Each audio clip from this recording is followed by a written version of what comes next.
제가 김대중 대통령을 오래전부터, 구체적으로는 1971년 장춘단 공원의 유세 그 무렵부터 존경했지만 한 번도 직접 만난 일도 없고 직접 이렇게 대화한 일도 없었습니다. 그런데 내가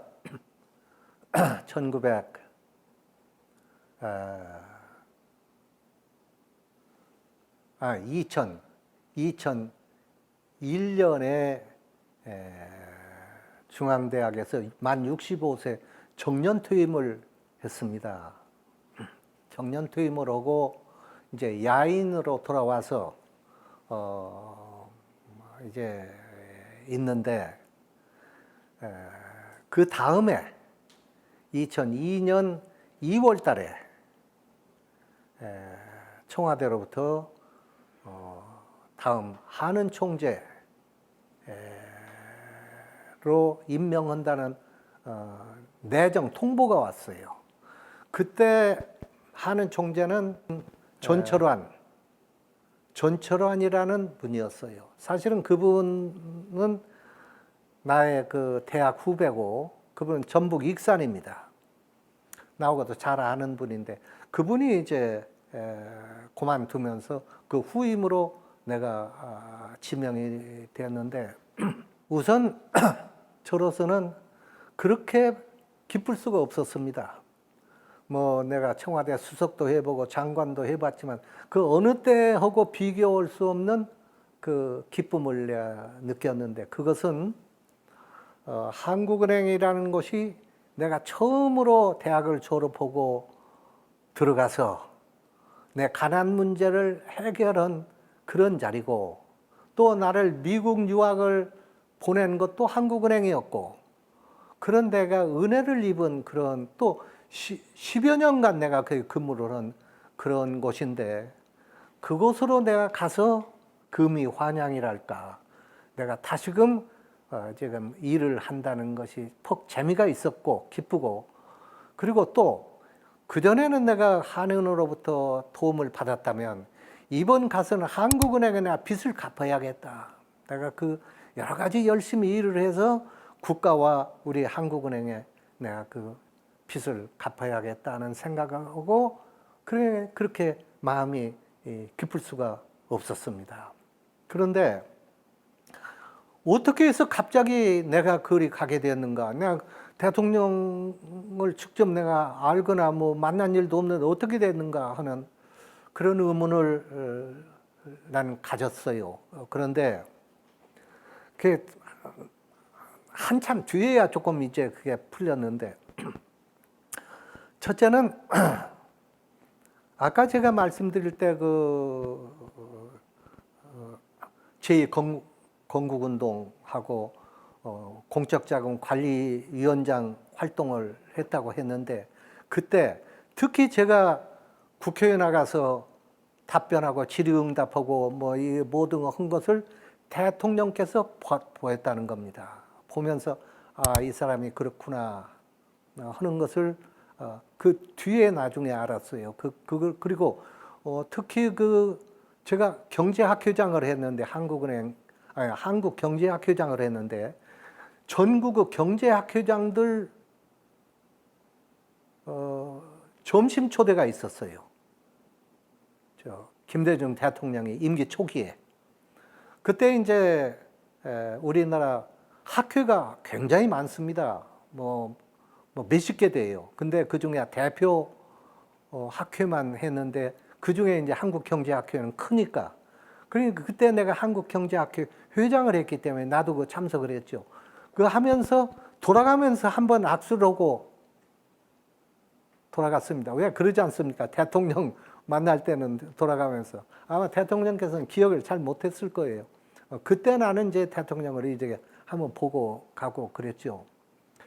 그 또 한 가지가 구체적으로 참 에피소드랄까 그런 게 드는데, 그때 내가 교수로서 집필 활동을 왕성하게 할 때였습니다. 총재에서 그만두고 나서. 그 전에도 그랬고 그 후에도 그렇고 방송이나 뭐 이 신문에 참 많이 했어요. 신문에 기고를 안 한 신문이 없을 정도로 많이 했는데, 그 가운데 제가 그때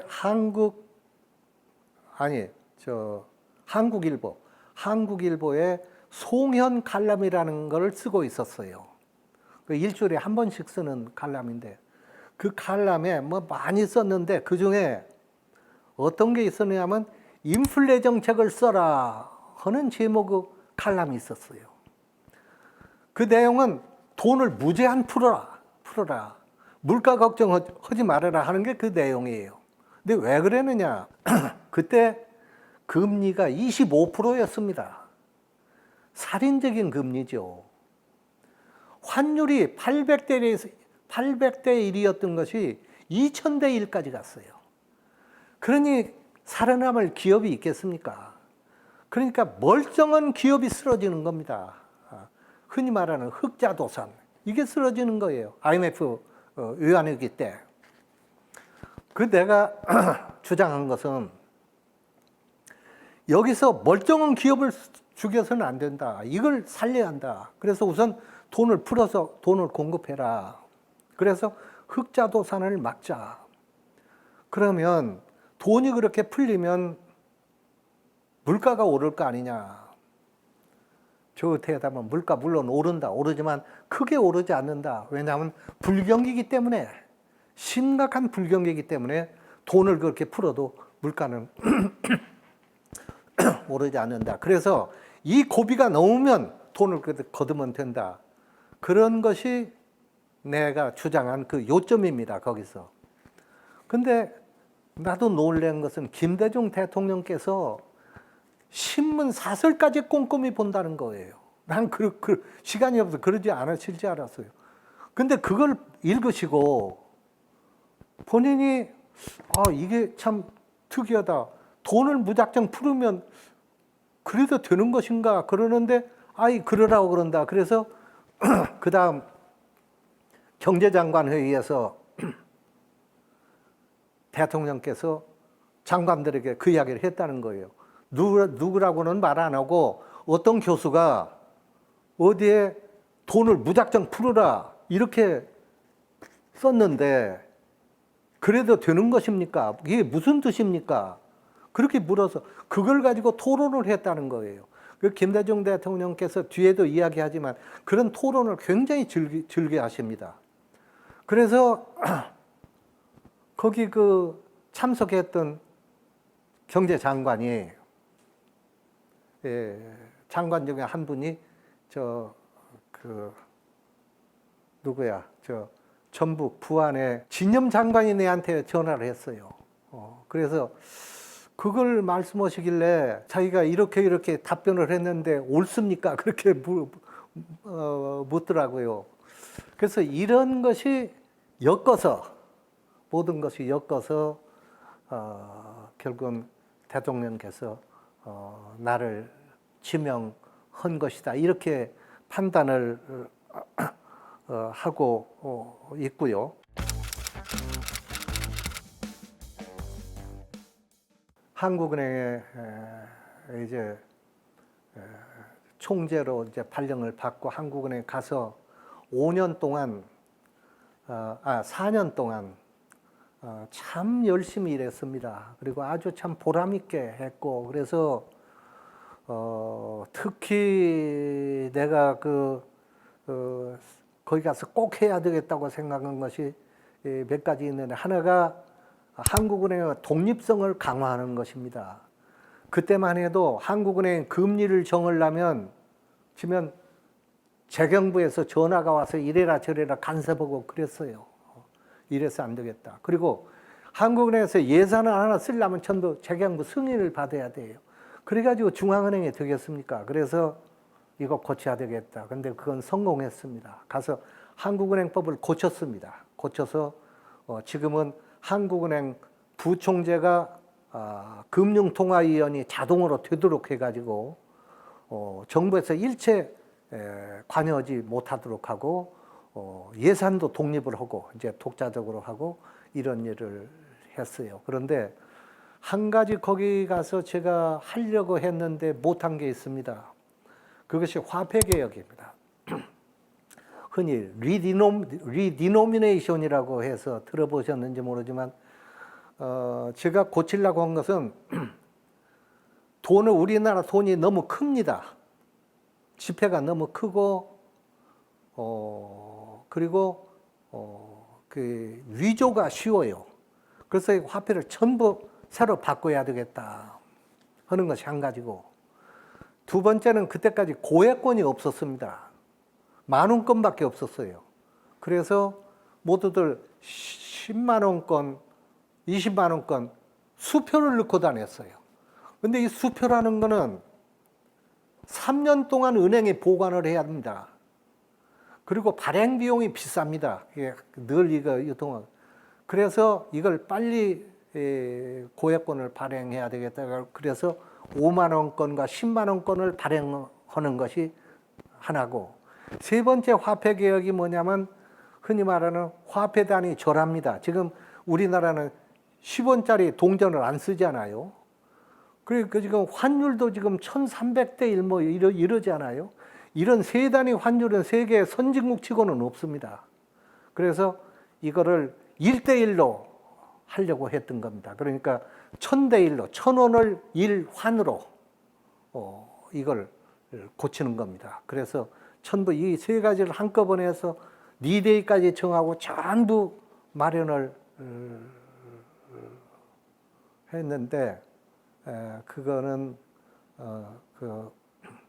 못하고 결국 그때는 이미 노무현 정권이 됐어요. 그래서 노무현 대통령 하에서 그게 안 된다 그래서 지금 한 것은 신권 발행은 했어요. 지금 쓰는 돈은 전부 그때 바꾼 겁니다. 신권 발행은 했고 그 다음에 된 것이 10만 원권은 못하고 5만 원권은 했어요. 5만 원권은 발행은 그때 그래서 된 겁니다. 5만 원권도 10만 원권을 하려고 그랬는데 그걸 그때 10만 원권이 김구 선생을 초상화로 했어요. 그런데 이명박 정부 때 그거 안 된다. 이승만 같은 건 모르지만 안 된다. 그래가지고 아예 그거 안 한다고 그래서 그건 못했어요. 그런데 아무튼 그런 일이 있습니다.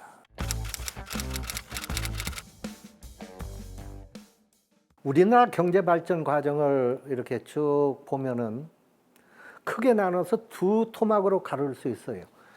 처음 그 후진국 단계에서 중진국 단계, 그러니까 산업화 초기 단계가 있고, 하나는 중진국 단계에서 이제 선진국 단계로 가는 이게 성숙 단계입니다. 성숙 단계가 있고 두 가지로 가를 수 있는데, 이 초기 단계 산업화를 한 것이 박정희입니다. 근데 후기 단계, 성숙 단계, 선진국으로 들어가는 과정의 경제 발전을 만들어 놓은 것이 김대중입니다.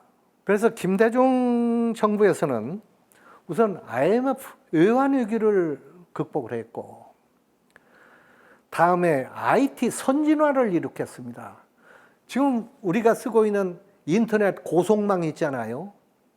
이게요, 가령 나도 놀란 건 미국에 가도, 일본에 가도, 태국에 가도 한국처럼 이게 안 돼요. 한국은 즉각 즉각에 접속이 되잖아요. 미국 가도 그게 안 돼요. 뭐 복잡한 과정을 거치고 이런 일이 많습니다. 이게 왜 그러냐? 그건 김대중 정부가 만들어 놓은 거. IT 입국입니다. 지금 마치 요즘 이재명 정부는 이제 인공지능으로 한다고, 그건 나 잘한다고 봅니다. 근데 김대중 정부에서 바로 IT 입국을 해서 그걸 고속망을 그때 깔은 거예요. 그게 참 엄청난 그 공헌입니다. 우리나라 저거에. 다음으로 기초생활보장. 이게 김대중 대통령이 해낸 겁니다. 지금 어려운 사람들에게 매달 얼마씩 주고 이거 있잖아요. 이것이 그때 처음 나와서 지금 우리나라 아주 최 빈곤층이 이것을 하고 있는 겁니다. 여기다가 노사정 대타협 이거 이룬 거 이게 전무후무합니다. 과거에도 못했고 그 이후에도 누구도 못해요.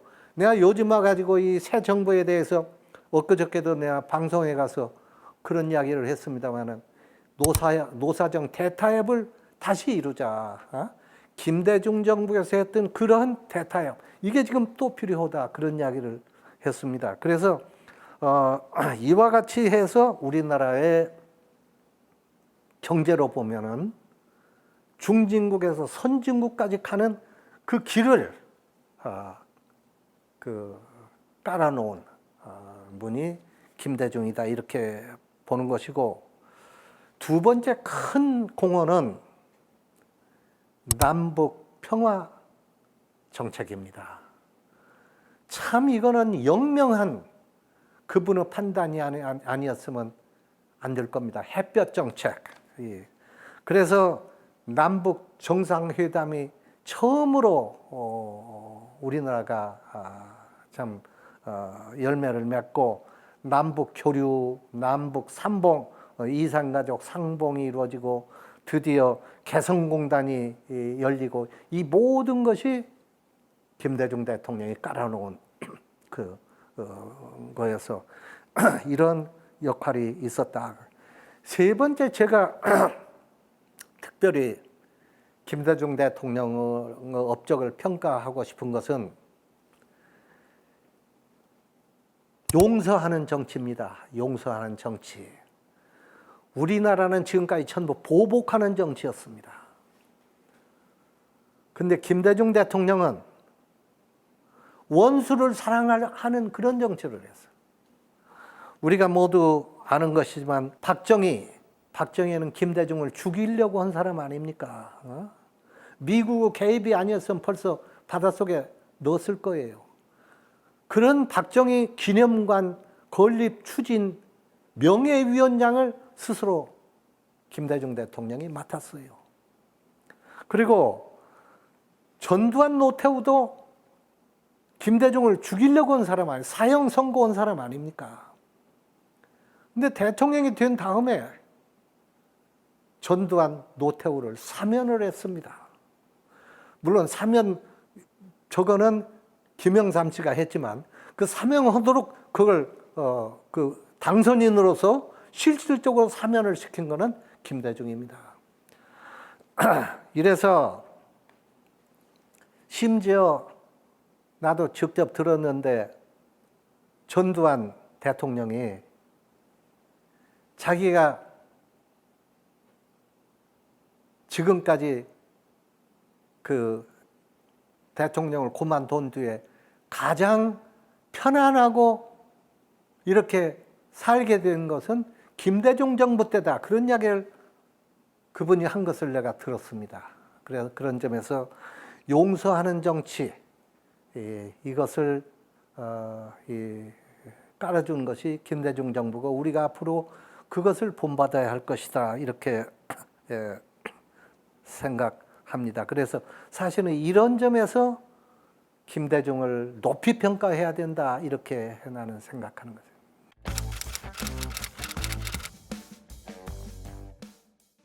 제가 한국은행 총재로 있을 때는 그분이 나를 총재로 임명을 했지만 대통령을 만날 기회가 거의 없었습니다.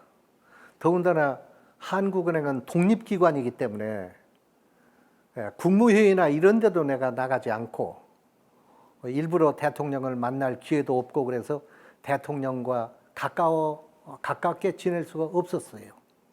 그런데 대통령께서 이제 임기를 마치고 동교동으로 가신 뒤에 나는 총재직에 있으면서 자주 대통령을 찾아뵈었습니다. 찾아뵙고 경제 현안을 보고드리고 그러면서 조금 더 가까워졌죠. 그리고 더 가까워진 것은 나도 퇴임한 뒤에 두 사람이 다 야인이 된 뒤에 그때는 동교동 여기에 지금도 있습니다만 김대중 평화센터가 여기 있습니다. 이 평화센터 고문을 김대중 대통령께서 맡으라 해서 제가 고문으로 있으면서 그때부터 지금까지 지금 여기 평화센터 고문을 하고 있는데, 이 고문으로 있으면서 여기에서 평화센터 임원회의가 있을 때마다 하루도 빠짐없이 난 여기 참석을 합니다.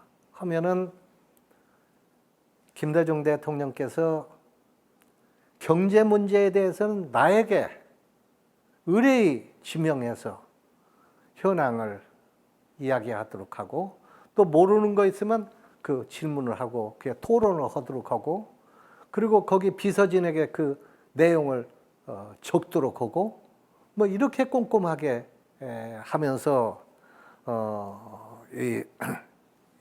가깝게 지냈는데, 개인적으로 더욱 가깝게 지낸 것은 우리 부부가 김대중 대통령 네 분을 모시고 자리를 같이 하는 그런 일이 많이 있었습니다.